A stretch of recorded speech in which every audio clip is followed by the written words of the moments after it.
저와 여러분들 믿음의 가문과 가정 되시기를 주님의 이름으로 간절히 축원합니다. 아멘. 하나님께서 우리 예배 가운데 함께 하시는 줄 믿습니다. 아멘. 우리의 예배가 오늘 하나님이 함께 하시는 예배가 되어질 때야 비로소 그 예배가 가장 가치 있는 예배가 되는 겁니다.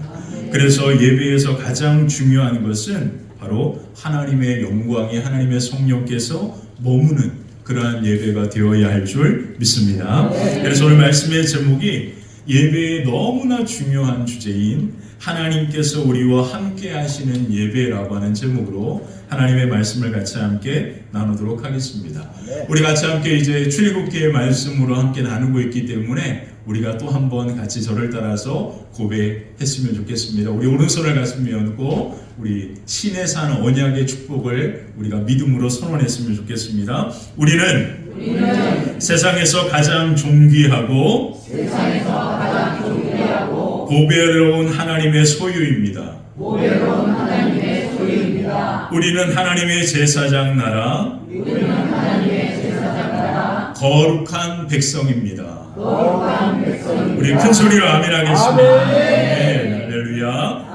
하나님은 오늘 우리가 하나님의 세상에서 가장 존귀하고 보배로운 하나님의 소유, 제사장 나라, 거룩한 백성이 되기를 원하십니다. 아멘. 하나님은 이스라엘 백성들이 이와 같이 되기를 간절히 원하셨습니다. 그리고 그들에게 이와 같이 신의 산 언약을 통하여 언약을 맺으십니다.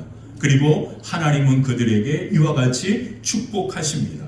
이 놀라운 신의 산 언약의 축복을 하시면서 하나님께서 두 가지를 명령하셨다라고 말씀드렸죠. 그 첫 번째가 무엇입니까? 하나님의 말씀 십계명에 뭐 하는 거예요? 순종하는 겁니다. 그래서 신앙의 가장 중요한 첫 번째는 바로 하나님의 말씀 앞에 뭐 하는 겁니까?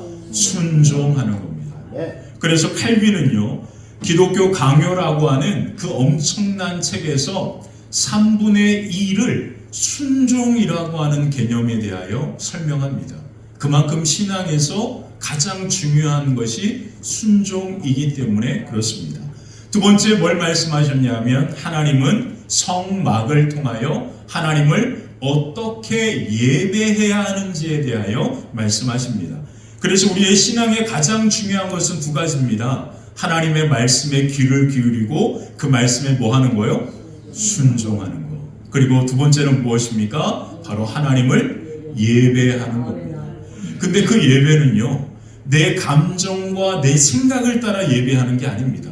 하나님 앞에 드리는 예배, 하나님이 원하시는 예배, 하나님이 기쁘게 여기시는 예배는 하나님께서 모세를 통하여 이와 같이 예배해야 한다라고 말씀하셨습니다. 그래서 예배 또한 어떻게 보면 그 하나님의 말씀 앞에 뭐 하는 거예요? 순종하는 겁니다. 그래서 신앙생활에 있어서 너무나 중요한 게 순종입니다.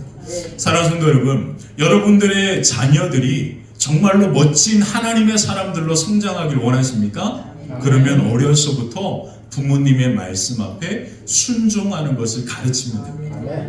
그래서 부모님의 말씀 앞에 순종하면 반드시 그 아이는 하나님의 말씀 앞에도 순종하는 사람이 될 수 있습니다.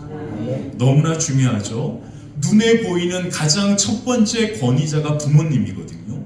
그러니까 눈에 보이는 우리가 태어나면서 이 세상을 살아가면서 가장 첫 번째 권위자로 만난 부모님의 말씀 앞에 순종하는 사람들은 눈에 보이지 않는 하나님의 말씀 앞에서 순종하기가 쉽습니다. 근데 부모님의 그 권위 아래 순종하기를 조금 못하는 사람들은 반드시 하나님의 말씀 앞에 순종하는 것도 쉽지가 않습니다. 그래서 가정교육의 가장 중요한 것은 자녀들에게 부모님의 말씀의 권위 아래 순종하는 것을 가르치시면 그 자녀 교육을 통해서 반드시 그 아이는 성장하여도 하나님의 말씀 앞에 순종하는 그러한 사람의 모습으로 성장하게 되는 겁니다.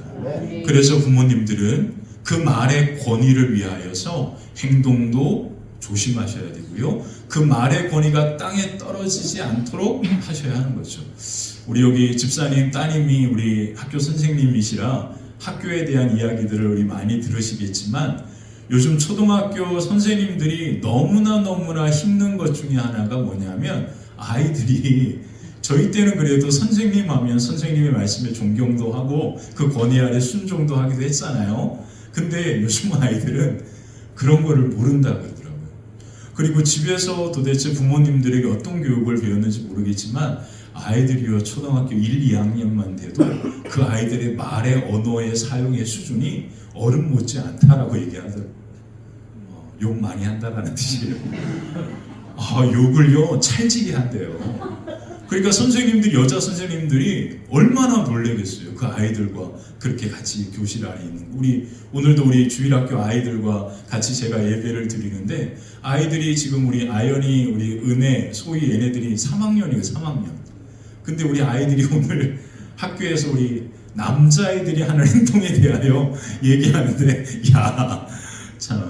네, 그렇습니다.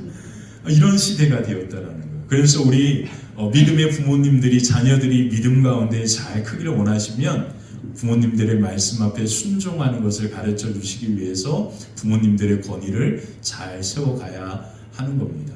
그래서 신앙생활에 있어서 가장 중요한 것은 순종인데 제가 지금까지 순종에 이 관한 이야기들을 생각해 보면서 저는 사실 부모님들이 힘든 그런 삶을 사셨기 때문에 부모님들의 그 교육을 받는 것이 사실 그렇게 지금과 같지 않는 시대였잖아요. 그래서 부모님들이 우리 자녀들 내버려두고 직장에 다녀야 됐던 그러한 시기를 생활했기 때문에 부모님들에게 가정교육이라고 하는 것들을 그렇게 크게 이렇게 받아보는 그러한 경험들이 없습니다. 그런 이제 시간들을 보내다 보니까 그래도 저희 부모님들이야 양반집 출신이셔서 이렇게 어려서부터 밥상 교육이라고 하죠. 그런 교육을 잘 시켜가지고 제가 신앙생활하면서 이 하나님의 말씀 앞에 순종하는 것에 대하여 낯설지 않았거든요. 근데 신앙생활을 이렇게 말씀을 전하면서 이런 생활들을 하다 보니까 이런 것들이 어려서부터 교육이 되지 않으면 성인이 되어도 하나님의 말씀 앞에 순종하면서 걸어가는 이 신앙의 태도와 자세를 배우기가 그렇게 쉽지 않습니다. 그렇기 때문에 순종이라고 하는 것은 우리의 신앙의 삶의 평생 동안 우리 스스로가 하나님의 말씀 앞에 훈련받아야 되는 과정이기도 한 거예요. 근데 이 과정은 어떤 과정으로 훈련되어지냐면 반드시 고난이라고 하는 방법을 통하여 훈련되어지게 되어 있습니다. 그만큼 우리의 자아가 강하다라는 뜻이겠죠. 우리가 삶을 살아오면서 많은 생각과 많은 그러한 시각들이 생기기 때문에 우리의 자아가 강력합니다. 그래서 누군가의 말에 순종하고 순복하는 것이 쉽지가 않은 그러한 삶을 살아오게 되어 있습니다. 그렇기 때문에 하나님은 하나님의 말씀 앞에 순종케 하는 과정을 반드시 고난이라고 하는 과정을 통하여 우리를 하나님의 말씀 앞에 굴복시키시고 그 말씀 앞에 순종케 하는 과정으로 이끌어 가시는 거죠. 그게 바로 출애굽기의 역사입니다. 하나님께서 이스라엘 백성들을 모세를 통하여 출애굽시키실 때 이스라엘 백성들이 그 말씀을 따라서 순종해서 그렇게 반응한 게 아닙니다. 바로가 완악하여 그와 같았다라고 하지만 이스라엘 백성 또한 그 모세의 말을 신뢰할 수 없었던 거예요. 그래서 하나님은 10가지의 재앙, 그것은 고난이잖아요.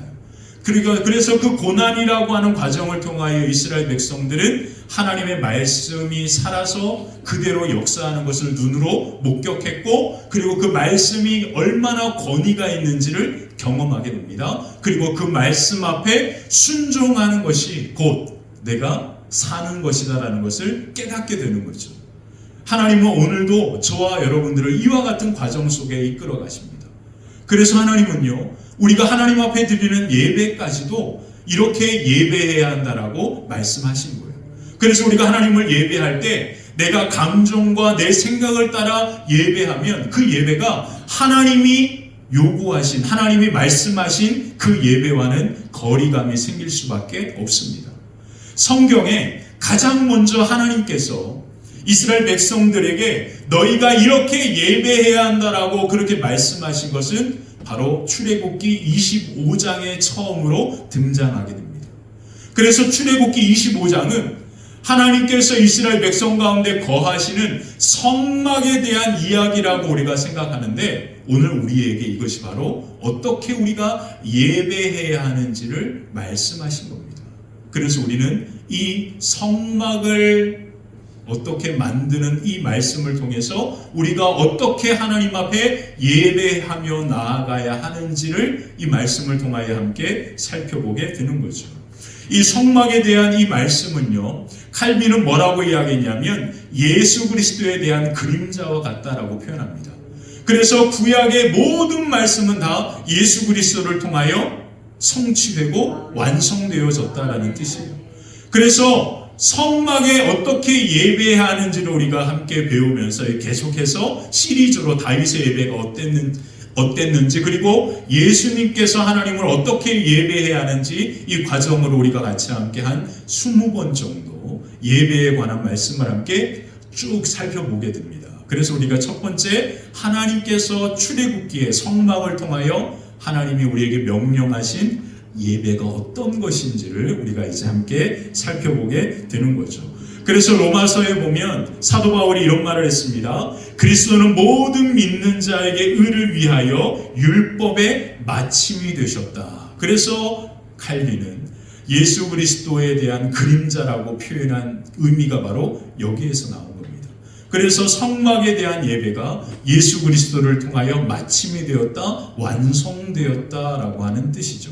그래서 신약에 있어서 이 예수 그리스도께서 이루신 그 놀라운 예배의 그 역사는 히브리서에 나옵니다. 그래서 히브리서와 이렇게 쫙 해서 우리가 예배라고 하는 이 정말로 중요한 주제를 같이 함께 다루면서 우리 모두가 예배의 승리자, 우리 모두가 하나님이 기쁘시게 받으시는 예배자들로 세워지는 그 은혜가 저와 여러분 가운데 가득하게 되시기를 주님의 이름으로 간절히 축원합니다. 그래서 하나님께서 모세를 통하여 성막을 말씀하셨을 때 가장 먼저 성소에 들어갈 세 가지에 대하여 말씀하셨는데 그 성소에 들어갈 세 가지를 통하여 우리가 어떻게 하나님을 예배해야 하는지 말씀을 함께 나누도록 하겠습니다. 첫 번째, 예배는 오직 하나님의 은혜로 나아가야 합니다.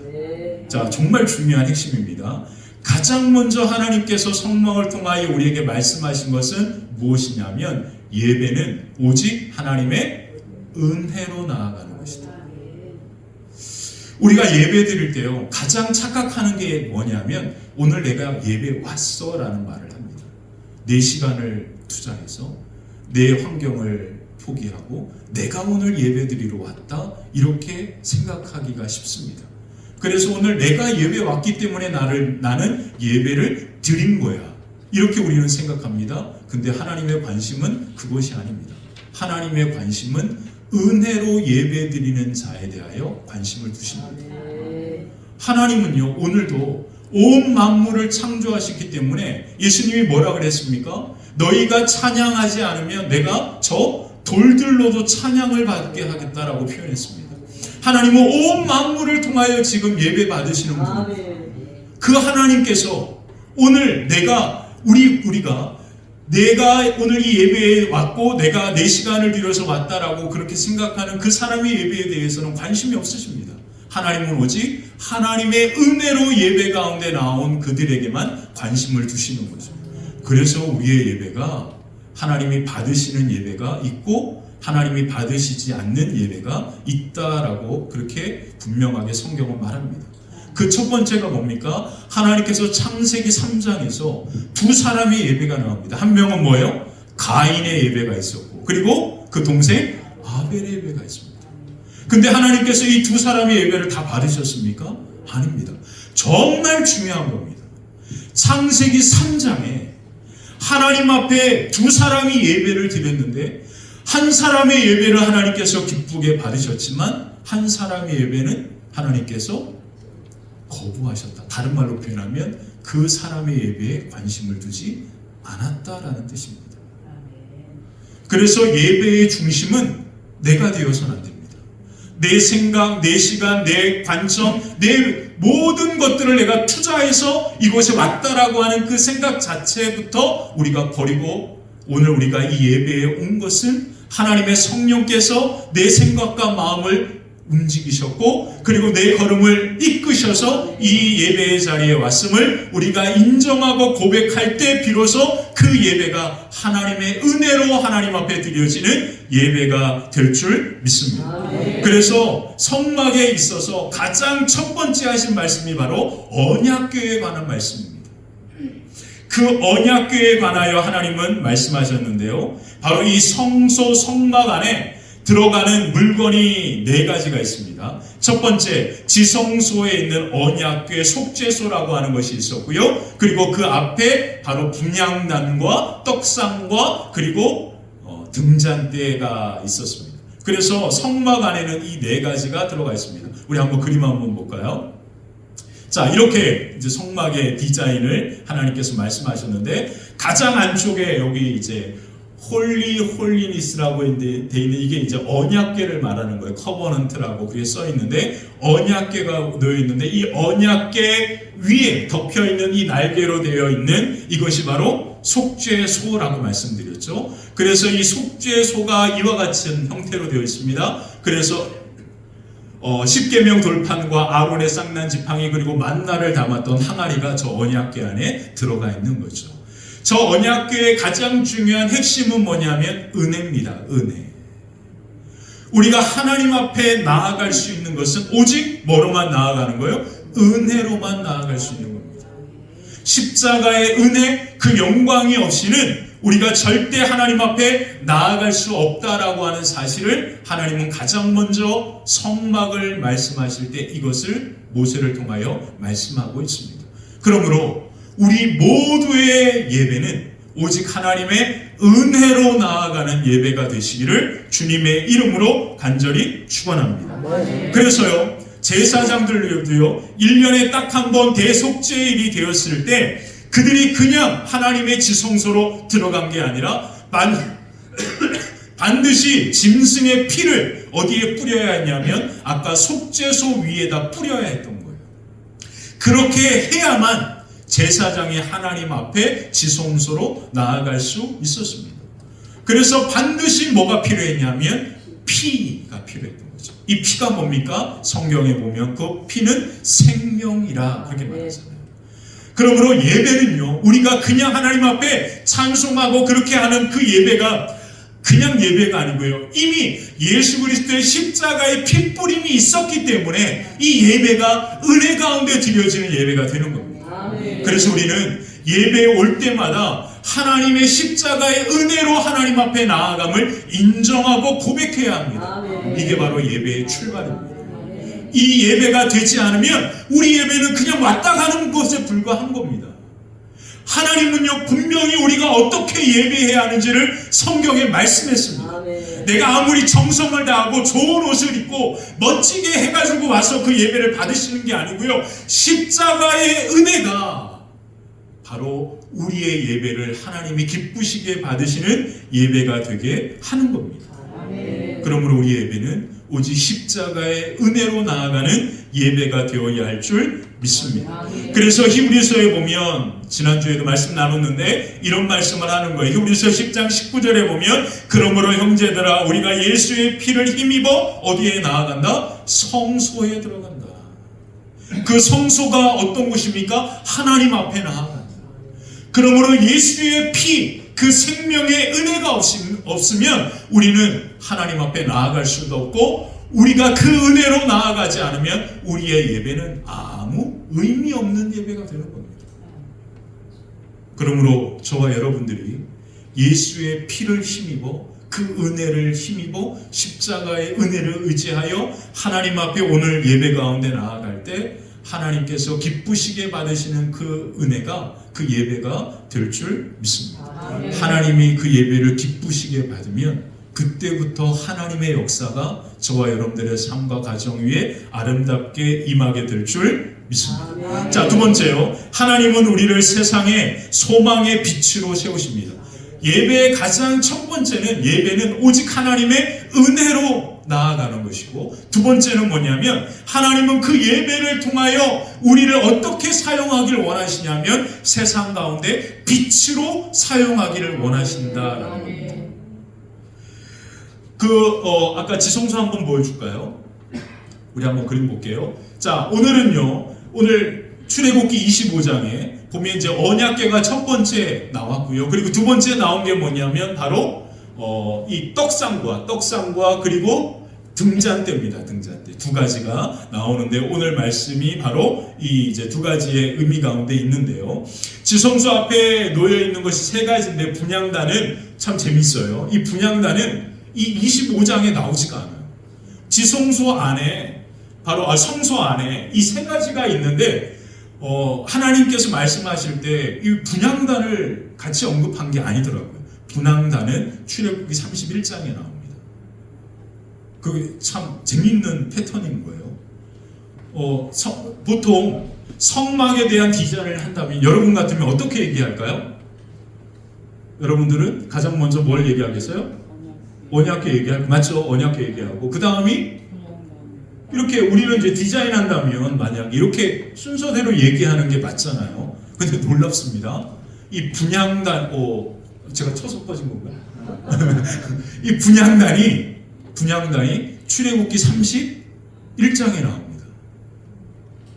그래서 오늘은 우리가 이 두 가지만 다룰 건데 그게 뭐냐 하면 이제 떡상과 그리고 이 등잔에 대한 것을 다룰 건데 그 이유를 제가 출애굽기 31장을 설교할 때 그 이유를 제가 여러분들께 설명해 드리도록 하겠습니다. 뭔가 좀 궁금해야 뭔가 이게 있죠. 그냥 바로 얘기하면 다 알 거 아니에요. 그러니까 저도 머리가 좋습니다.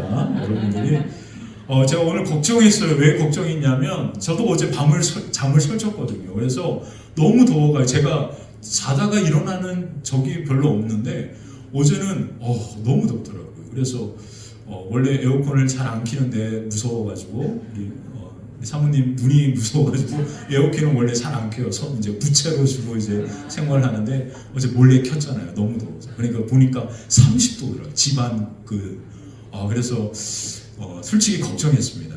그래서 오늘 성도님들 피곤하시니까 짧게 설교하고 마칠까 생각해봤는데 오늘 오후 예배가 없잖아요.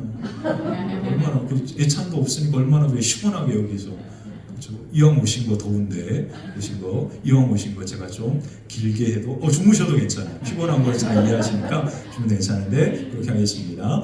자, 어쨌든 이제 두 번째 중요한 게 뭐냐면 우리가 왜 우리가 예배를 드리면 하나님의 은혜가 우리에게 임하는데 그 은혜가 뭘까 여러분 궁금하지 않습니까? 그 은혜가 마치 여러분들의 문제가 해결되는 이와 같은 것으로만 생각하십니까? 그건 너무 작은 거고요. 하나님의 은혜라고 하면 바로 이것인데 하나님은 우리를 세상의 빛으로 사용하는 겁니다. 그래서 예배가 놀라운 거예요. 우리는 그냥 우리의 힘과 열심과 자랑으로 예배 드리는 것도 아니고 십자가의 은혜로 우리가 하나님 앞에 나왔는데 그리고 그 은혜로 하나님 앞에 나아가는데 예배 드리는데 하나님은 그 예배를 너무나 기쁘게 받으시는 거예요. 그리고 그것으로 끝나는 게 아니라 하나님께서 우리를 세상의 빛과 같은 존재로 세우셔서 우리를 세상의 빛으로 사용하기를 원하신다라는 것을 알 수 있습니다. 그래서 하나님은요 우리를 세상에 소망의 빛을 주는 그와 같은 엄청난 존재로 우리를 사용하기를 원하시는데 그 놀라운 역사의 시작이 어디로부터 이루어집니까? 예배로부터 이루어집니다. 자, 지성소 앞에 이제 두 가지를 먼저 살펴볼 건데요. 첫 번째, 예배는 생명의 떡이 되시는 예수님을 먹는 겁니다. 그래서 예배는요 떡이 되시는 예수님을 먹는 건데 그 생명의 떡이 곧 무엇입니까? 하나님의 말씀이거든요. 그래서 예배의 가장 중요한 중심에는 하나님의 말씀에 귀를 기울이고 그 말씀 앞에 먹는 게 뭐예요? 그 말씀이 하나님의 말씀인 것을 뭐 하는 겁니까? 인정하고 고백하는 겁니다. 그래서 한국교회 성도들은 뭘 잘하죠? 아멘을 잘하는 거예요. 그래서 아멘하는 겁니다. 그 말씀이 하나님의 말씀인 것을 내가 믿고 인정합니다. 근데 놀랍죠? 아멘만 했는데 이제 그 말씀이 어떤 역사를 하냐면 내가 그 말씀하면 맞습니다. 하나님의 말씀입니다. 아멘 했더니 그 말씀이 내 마음에 내 영혼에 들어가는 겁니다. 그리고 어떤 일이 일어나냐면 그 말씀이 내 영혼을 이끌어가는 거예요. 이게 아멘입니다. 그래서 아멘을 잘 하셔야 돼요. 아멘만 잘해도 될 것 같아요. 내가 그냥 아멘만 해도요, 내가 그 말씀을 따라 살아가는 것은 내가 아니고요, 말씀이 나를 이끌어가는 겁니다. 그래서 요한복음에 보면 너무 재밌는 게 뭐냐면, 예수님이 주로 말씀하신 게 뭐냐면 진실로 진실로 이런 말씀을 하시는, 이게 바로 아멘 아멘입니다. 그래서 하나님의 말씀은 언제나 예가 되나니, 우리가 아멘 할 때 그 말씀이 우리의 삶을 이끌고 역사하는 은혜가 임하게 될 줄 믿습니다. 이스라엘 백성들에게요, 이 전설의 떡과 상을 이야기하면서 바로 그 상 위에 떡을 벌려놓으라고 이야기했는데, 그 떡은 반드시 누룩이 없는 떡이어야 합니다. 그래서 히브리어로 얼굴의 빵이라고 하는 의미를 이 바로 진설병이 갖고 있는데요, 이 말의 의미가 뭐냐면 바로 이스라엘의 12지파를 상징합니다. 이스라엘의 12지파를 상징하는 이 진설병, 이 떡을 12개가 이 떡상 위에 놓여 있는 거예요. 그래서 여기에서 가장 중요한 게 뭐냐면 출애굽기 25장 30절에 나옵니다. 30절 우리 같이 한번 읽어볼까? 함께 읽겠습니다. 시작. 상 위에 진설병을 두어 예배는 무엇입니까? 항상 하나님 앞에 우리가 머무는 겁니다. 그래서 오늘 가장 중요한 말이 뭐냐면, 항상 뭐 앞에 있게 하라? 내 앞에, 하나님 앞에 이것이 있게 하라고 그렇게 말씀하십니다. 하나님께서 이 진설병을 먹는 것을 의미하는 게 아니고요, 우리 제사 드릴 때 우리 제사상 차림 이 개념이 아닙니다. 바로 이 말씀의 의미는 뭐냐면, 모든 생명이 누구에게 있다라는 뜻이에요? 하나님께 있다라는 의미입니다. 근데 우리는 자꾸 제사상을 차리는 이미지로 이 말씀을 이해하니까, 하나님이 이 떡을 먹으시나? 이렇게 생각하는데, 이 말의 의미는 뭐냐면 모든 생명은 다 누구에게 있다? 하나님께 있다라는 뜻이에요.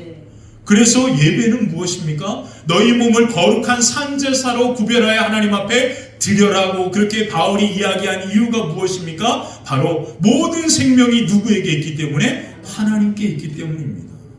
그래서 모든 생명이 하나님께 있기 때문에 하나님께로부터 우리에게 생명이 흘러오는 거죠.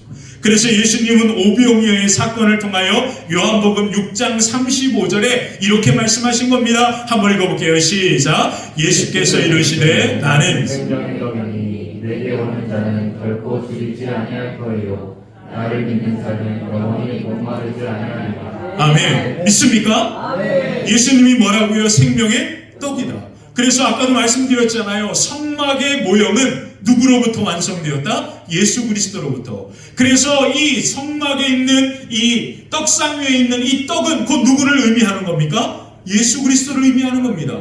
그래서 예수님께서 뭐라고요? 생명의 떡이다. 그래서 내게 오는 자는 뭐 하지 않는다? 결코 줄이지 않고, 나를 믿는 자는 영원히 목마르지 않는다. 그러므로 예배는 무엇입니까? 생명이 되시는 예수님을 먹는 겁니다. 아멘 하는 거죠. 내 모든 생명이 누구에게 있다? 예수께 있다. 그것을 인정하고 고백하는 것이 예배입니다. 그래서 우리가 예배에 올 때 우리의 삶의 필요와 여러 모든 그런 문제들은 다 내려놓으셔야 합니다. 그리고 우리는 무엇을 인정해야 하냐면, 내 모든 삶의 생명은 다 누구에게 있다? 예수께 있다. 예수님이 내 삶의 생명의 떡으로 내 모든 생명을 살리고, 그리고 나를 목마르지 않게 하시는 것은 오직 예수 그리스도밖에 없다. 이것을 인정하고 고백하는 것이 예배가 되어야 합니다. 자, 두 번째, 우리가 세상의 소망에 빛을 비추어야 합니다. 등잔대를 이야기했는데요, 등잔대의 모양을 살구꽃이다라고 성경은 말합니다. 근데 이 살구꽃이 한글로 번역했을 때 살구꽃이라고 그렇게 표현했는데, 바로 이것은 뭐냐면 아몬드 꽃입니다. 아몬드 나무에서 나는 꽃이다라는 뜻이에요. 이 아몬드 나무 꽃이 꽃 중에요 1, 2월에 가장 먼저 피는 꽃이라고 그렇게 이야기합니다. 그래서 이 꽃이 상징하는 의미가 뭐냐면 소망과 희망을 의미하는 거예요. 아멘. 그래서 이 등잔대가 의미하는 건 뭐냐면 바로 우리가 세상에 소망이 되고 희망이 된다는 뜻이죠. 또 다른 말로 표현하면 우리는 오직 하나님께만 뭐를 두는 거예요? 소망을 두는 거죠. 저는 반고흐라고 하는 화가를 매우 좋아합니다. 그리고 그 화가가 그린 그림을 너무나 좋아해요.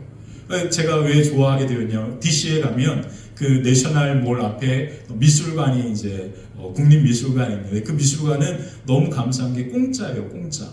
그래서 제가 일주일마다 토요일마다 이제 수업이 다 끝나고 토요일마다 제가 유일한 낙이 뭐냐면 자전거 타고 그 내셔널 몰에 가가지고 그 미술관에 가가지고 그림을 보는 게 유일한 낙이었어요. 왜 그러냐면 공짜니까. 너무 좋은데 그 미술관 안에 유명한 화가들의 그림이 어마어마하게 많습니다.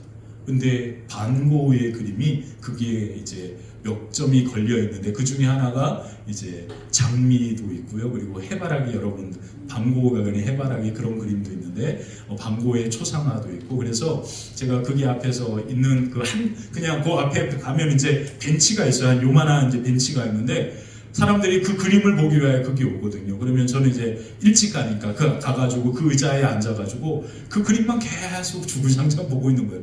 돈 주고도 못 볼 그림을 저는 일주일마다 한 번씩 가가 그런 식으로 이제 보게 됐는데, 제가 지난 주간에 이 반고흐가 동생 테오라고 하는 동생에게 주고받았던 편지가 있습니다. 한 620통 정도 있는 걸로 알고 있는데 우연히 이제 서점에서 이 반고흐가 동생 테오에게 보냈던 편지를 모아둔 책을 이제 알게 됐어요. 그리고 그 책을 이제 읽으면서 그 책에 이제 편지를 동생과 주고받으면서 그 반고흐가 그렸던 그림도 그 시기에 맞는 그렸던 그림도 이렇게 이제 그 편지는 주고받은 날짜가 있잖아요. 그러니까 그거에 따라서 그림도 이렇게 쫙 이렇게 했더라고요. 반고흐가 사실 여러분들 잘 아시겠지만 칼빈 교파의 목사의 아들로 태어났습니다. 그래서 아버지가 반고흐를 목회자로 키우고 싶었어요.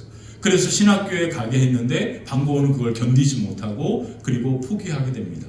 그리고 아버지로부터 모진 학대 같은 걸 받게 되죠. 그러면서 이제 부모님과 아버지와의 관계가 어려워지고, 그리고 자기가 그림을 좋아하니까 이제 그림을 그리기 시작합니다. 반고흐 시기 때도 이 반고흐가 그린 그림이 지금은 반고흐가 그린 그림 중에 작은 한 점이 경매에 나오게 됐는데 그 경매에 나와서 그 반고흐의 그림이 얼마에 팔렸는지 아십니까? 1,500억에 팔렸습니다. 근데 놀라운 거는 반고흐가 실질적으로 그림을 그려서 팔았던 그림은 그렇게 많지 않아요. 반고흐가 살아있을 때는 사람들은 반고흐가 누군지도 잘 몰랐던 사람입니다. 그러니까 경제적으로 너무너무 힘들고 어려운 시간들을 반고흐는 그림을 그리면서 보낸 거예요. 그래서 반고흐는 테오를 통하여, 테오가 어떤 일을 했냐면 형이 그림을 그려서 테오에게 보내잖아요. 그러면 이 테오가 그림을 파는 일을 한 겁니다. 그래서 그림을 팔았는데 그 가격이 지금으로 치면 몇백만 원도 안 되는 거예요. 와, 그때 그 그림 하나 쓰면 1,500억인데 지금. 그리고 반고흐의 그림은 이제 경매 이런 것도 나오지가 않습니다. 모든 이제 박물관에서 그것들을 다 소장해서 갖고 있기 때문에. 그리고 그 테오가 그렇게 그림을 팔아가지고 그 그림을 판 돈으로 반고흐에게 생활비를 보내주게 된 거예요. 이 반고흐가 이제 그렇게 힘들게 그림을 그리면서 생활을 하게 됐는데요. 이 테오가 결혼을 해가지고 아들을 낳은 겁니다. 그래서 이 반고흐가 너무너무 그게 기쁘고 좋았던 거예요. 그래서 그 조카를 위하여 그림 하나를 그렸습니다. 근데 그 그림이 제가 제일 좋아하는 그림입니다. 한번 보여주시겠어요? 바로 이 그림입니다. 이 그림인데 이 그림이 무엇을 가지고 그렸는지 아십니까? 바로 이게 바로 꽃핀 아몬드 나무입니다. 이게 아몬드. 반고흐가 이 그림을 그렸을 때가 1890년인데 이 1890년 7월에 반고흐는 가슴에 총을 대고 자살합니다. 반고흐의 인생에 정말로 힘들고 어려운 그 화가로서의 인생을 살아가다가 외롭고 생활의 물질의 그러한 재정적인 어려움 속에서 지내다가 조카가 태어난 것이 너무나 감격스럽고 기뻤던 거예요. 그리고 그 조카가 태어난 것을 표현하기 위하여 그렸는데 그게 바로 오늘 꽃 등잔 때 살구꽃 그림, 바로 이 그림인 것 같아요. 이게 바로 희망과 소망을 의미한다라는 그러한 반고흐의 그림 중에 가장 아름다운 것 같아요. 왜 그러냐면 가장 밝거든요.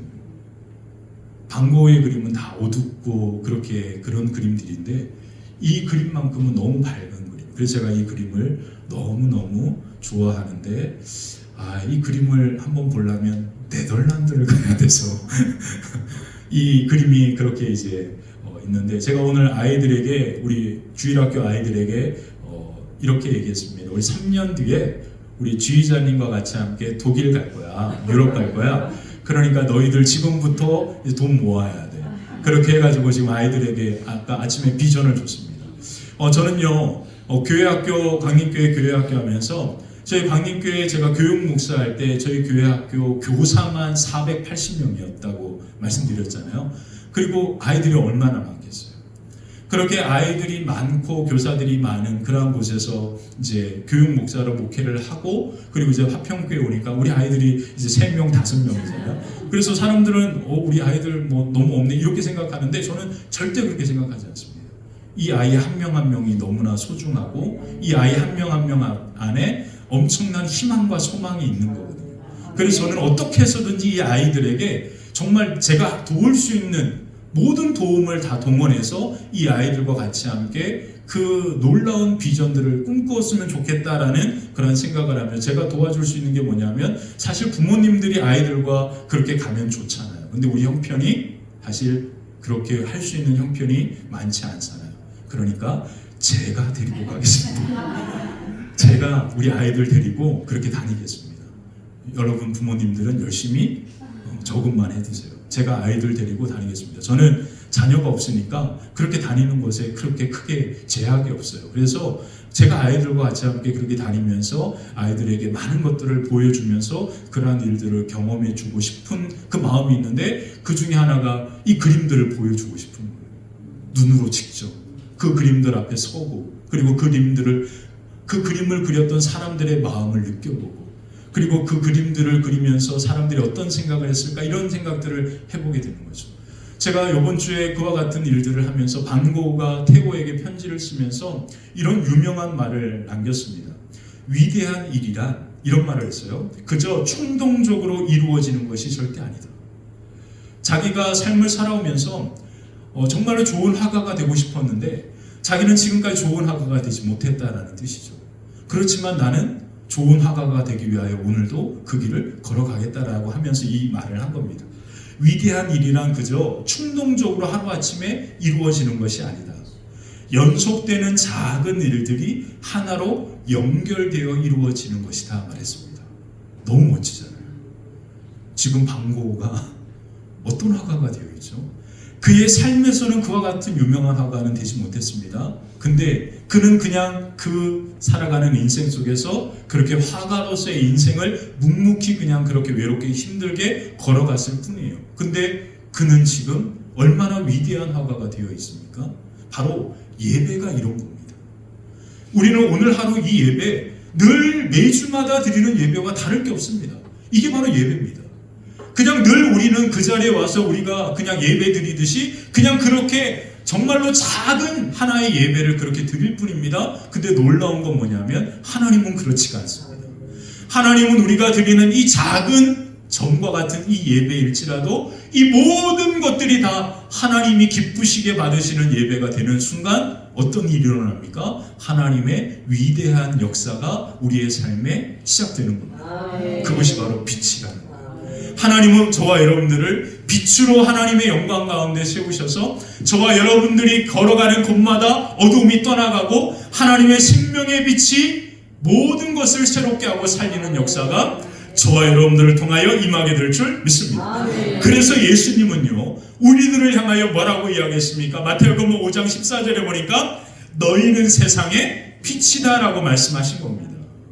하나님은 우리를 통하여서 하나님은 예배를 기쁘게 받으시고 그냥 우리를 그렇게 받으시는 예배로 끝나는 것이 아니라 우리와 함께 하셔서 우리를 세상의 빛으로 세우시고 우리가 걸어가는 걸음마다 세상의 빛을 비추는 놀라운 역사로 우리를 사용하여 주시고 세상의 어둠을 몰아내고 우리의 가정의 어두움이 사라지고 하나님의 영광 가운데 세워지는 놀라운 은혜가 저와 여러분 가운데 가득하게 될 줄 믿습니다. 이것이 바로 야곱의 인생에 나타났던 역사였어요. 야곱이 형을 피하여서요 라반의 집으로 갈 때 그가 바로 광야에서 잠을 청할 때 환상 가운데 꿈 가운데 사닥다리 환상을 보게 됩니다.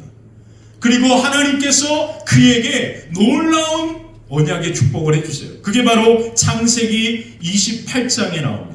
창세기 28장 하나님께서 야곱에게 이런 축복을 하셨습니다. 한번 읽어볼까? 함께 읽겠습니다. 내 자손이 땅에 티끌같이 되어 내가 서쪽과 동쪽과 북쪽과 남쪽으로 퍼져나갈지며 땅의 모든 족속이 너와 내 자손으로 말미암아 복을 받으리라. 내가 너와 함께 있어 내가 어디로 가든지 너를 지키며 너를 이끌어 이 땅으로 돌아오게 하시라. 내가 내게 허락한 것을 다 이루기까지 너를 떠나지 아니하리라 하시니라. 아멘. 내 자손으로 말미암아 모든 사람들이 뭐를 받겠다? 복을 받겠다. 그리고 그것을 끝나지 않습니다. 내가 너와 함께 하겠다.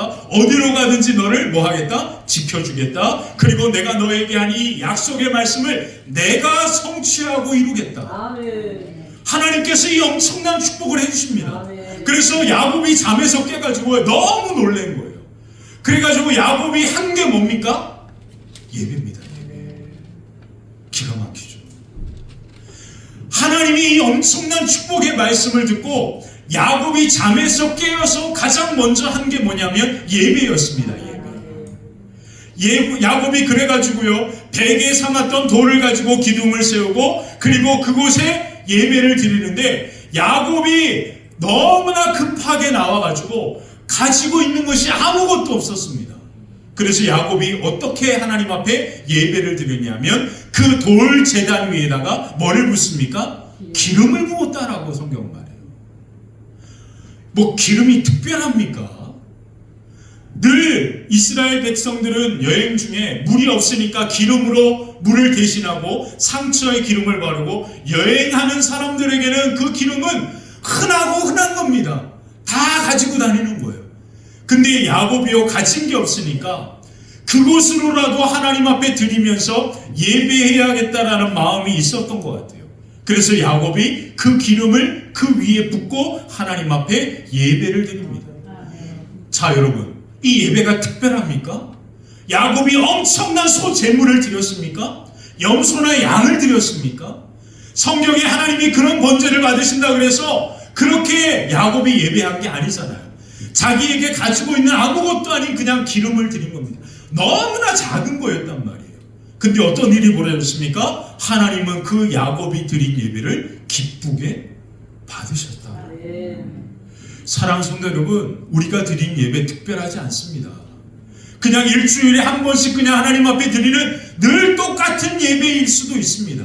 근데 하나님은요, 오늘 하나님의 은혜를 의지하고 그리고 십자가의 그 보혈과 은혜를 의지하고 또 하나님께서 우리를 통하여 이와 같은 역사를 이룰 것이다라고 하는 희망과 소망과 생명이 하나님께 있음을 믿음으로 인정하면서 하나님을 예배하면 우리의 작은 예배라고 해도 하나님은 그 예배를 가장 기쁘게 받으십니다.